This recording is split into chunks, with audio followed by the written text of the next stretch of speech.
Hello and welcome to Her Kind of Healthy, a health podcast series brought to you by Sanford Women's.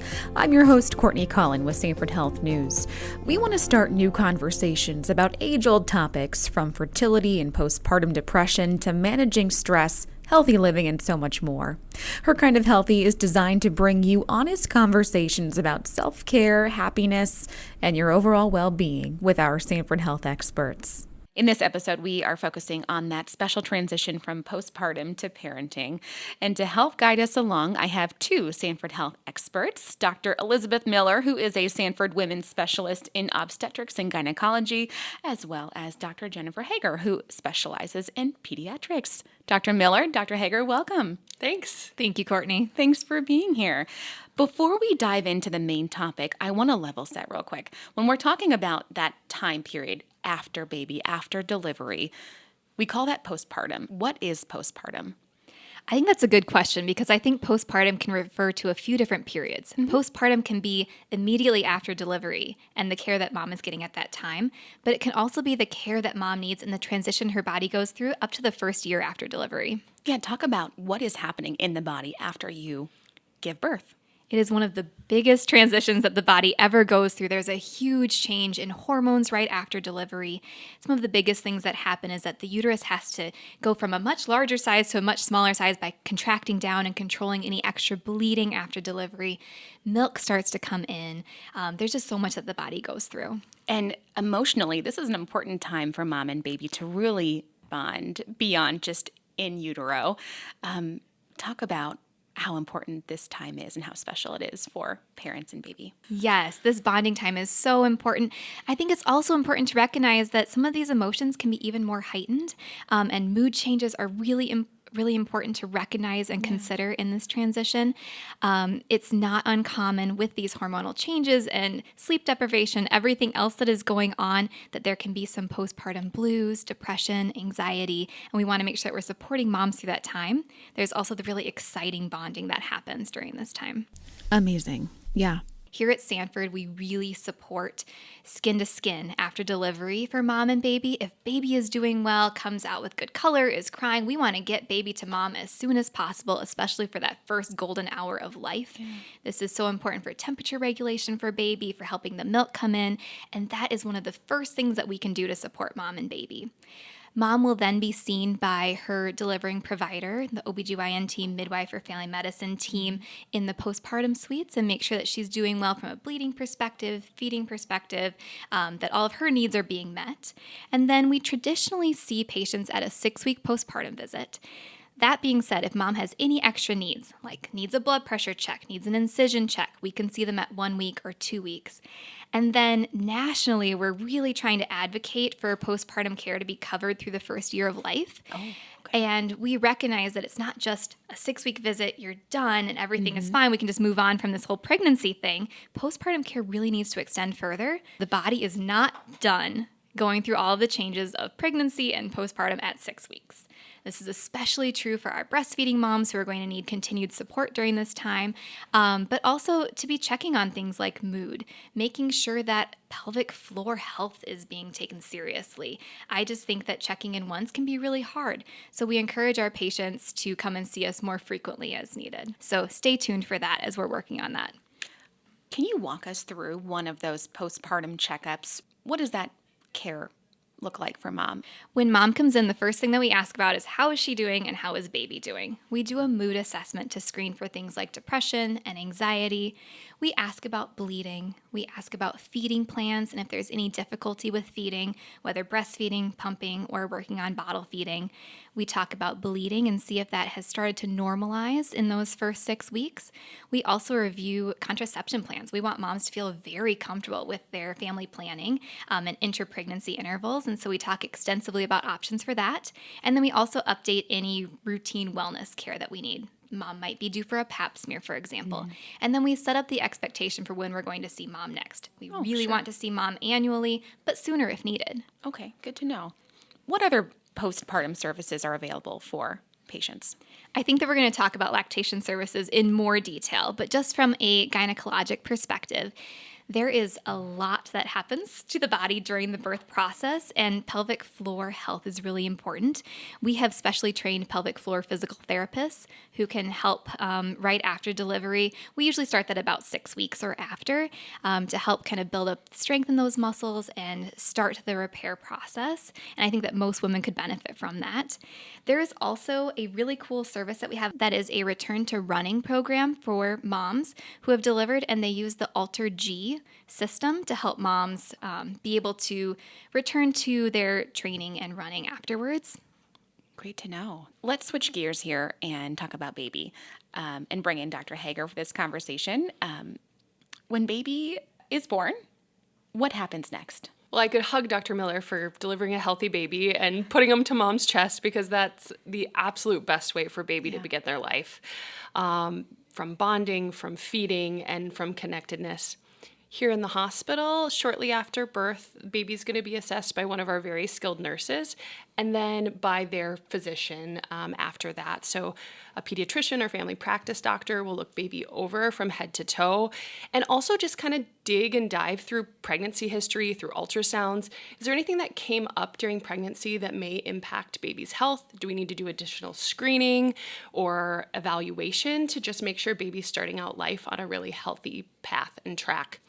Babies seen daily here in the hospital, and then we see babies really quickly after they leave the hospital. Typically, we're seeing babies 1, 2, or 3 days after hospital discharge, because so much changes in those first few days, and it can be so completely overwhelming as a parent. And so we're there to kind of help and support through all of that. What do some of those first appointments in the first week look like in the clinic? I really encourage families to come in with a little bit of their own ideas and agenda, because if they have anything they're wondering about or worrying about, we're going to address that first and foremost, because they usually come with the best questions and know what they need to know better than I do. After that, we're going to go through how's feeding, how is sleeping, how is pooping, how is peeing, how's baby doing at all the things they have to do. Baby will be looked over head to toe. There's a lot of physiologic changes for baby as they go from relying on the placenta to their own lungs and heart. And so we're going to make sure that transition's going well. And then we're also there to assess mom's mental health. At each of those immediate visits, all the way up until 6 months of age, we're going to assess mom's any postpartum depression, any postpartum anxiety. And a lot of times then I'm reaching out to her care provider to make sure that she's getting the care she needs, because we see them quite frequently in those first few months, and can be a resource to help with that transition as well. So you talked about feeding being one of those things that you really care for, new baby and mom, of course. Talk about Sanford's lactation or breastfeeding support for mom and baby.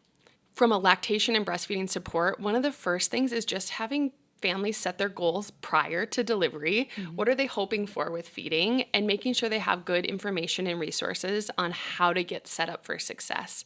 And then after delivery, we have fantastic support for them. Our lactation specialists are here in the hospital, and they're going to meet with every family who hopes to breastfeed and just make sure that those first few days are going as well as possible.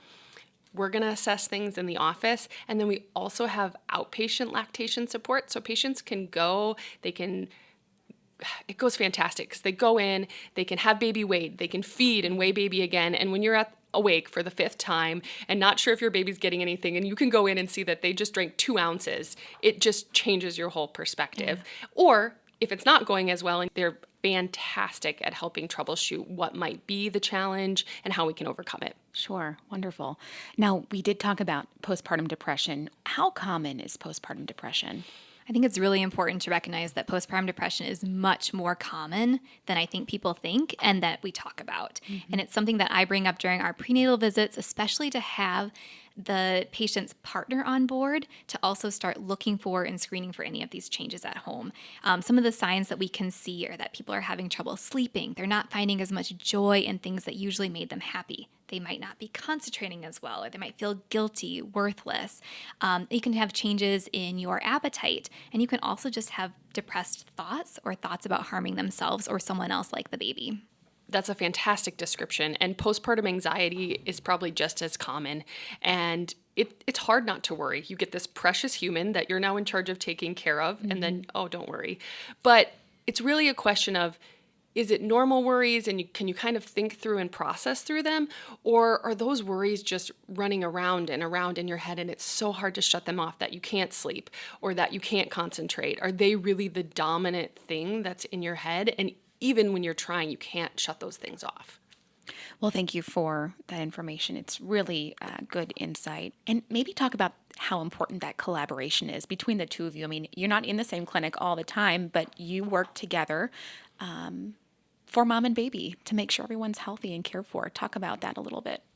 A healthy mom is going to help promote a healthy baby. And so one of the best things I can do if I'm noticing any concerns is make sure that I'm encouraging mom to take care of herself, because you do put so much energy and effort into caring for a baby that you can kind of put yourself on the back burner. But that means sometimes in my clinic, we're taking mom's blood pressure and sending it over, or we're reaching out and saying, hey, this depression or anxiety screener looked abnormal. So I think it is important that your care team is a team, because the health of mom affects baby and the health of baby affects mom. I just love Dr. Haggar's point that she's seeing these patients more frequently, her patients more frequently in clinic. And so if there's anything that's picked up about mom and then she lets us know, that just makes our job much easier and we can connect with mom right away.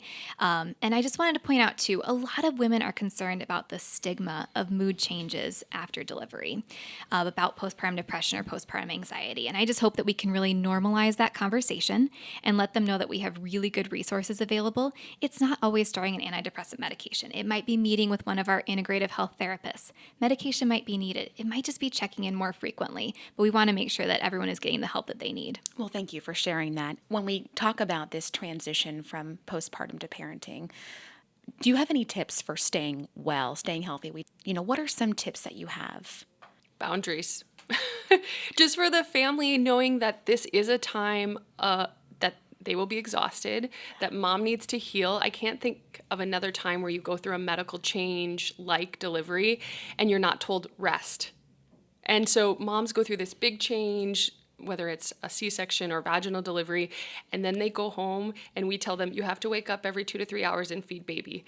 And that's exhausting. And so knowing that your primary goal is to care for yourself and care for your baby and eat and shower and maybe go for a walk, and the other stuff can wait.